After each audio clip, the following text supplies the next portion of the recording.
Fil-budget tas-sena d-dieħla l-Gvern ta' bilħaq huwa impenjat li jgħin fil-qasam tal-housing soċjali u biex il-housing ikun affordabbli. Bis-suq tal-kera kull ma jmur qed ikun ta' sfida, dan il-qasam huwa relatat imma l-housing soċjali. U għalhekk li l-Gvern se jkun qed joħroġ white paper li mistennija tesplora deċiżjonijiet importanti fosthom li l-kuntratti tal-kirjiet jirregolaw kemm tista' togħla l-kera u għall-kuntrarju ta' snin passati, il-Gvern mhux se jħalli s-suq tal-kera jsuq.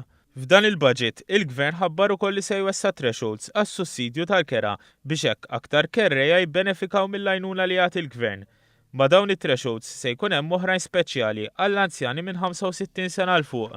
Bilan li jindirizza aktar bis-serjetà l-isfida li jinsab fih bħalissa l-qasam tal-housing soċjali, il-Gvern se jkun qed iniedi skema ta' assistenza finanzjarja sa massimu ta' 25,000 euro għal kull residenza privata fuq xogħlijiet ta' manutenzjoni bil-kundizzjoni li s-sidien jintrabtu li jikru l-proprjetà tagħhom lill-awtorità ta' djar fuq perjodu ta' 10 snin. Din il-miżura tmur jitfid mal-iskema nikru biex nassistu li se tibqa' miftuħa u bekk se jiżdiedu l-proprjetajiet disponibbli għal housing soċjali. Konxju mill-fatt li ċertu binjiet ta' djar li għandha f'idejha l-awtorità mhumiex aċċessibbli kompletament, permezz ta' fondi Ewropej u pubbliċi se jkun hemm investiment ta' 16 miljun euro għall-installazzjonijiet tal-liftijiet f'aktar minn 100 binja.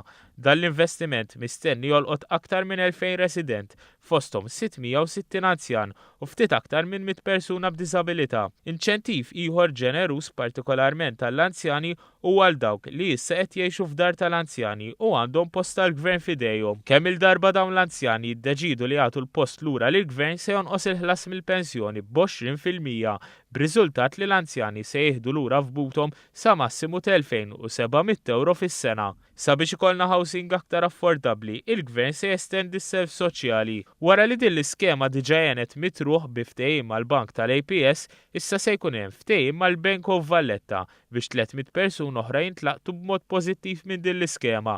Għal sena oħra l-Gvern se jestendi l-miżura tal-first time buyers biex bekk dawk li jridu jixtru proprjetà l-ewwel darba ma jħallsu l-ebda taxxa tal-bol fuq l-ewwel 150,000 euro. Iżda f'dan il-budget, il-Gvern se jagħti wkoll tnaqqis fit-taxxa tal-bol għal dawk li jixtru t-tieni proprjetà tagħhom.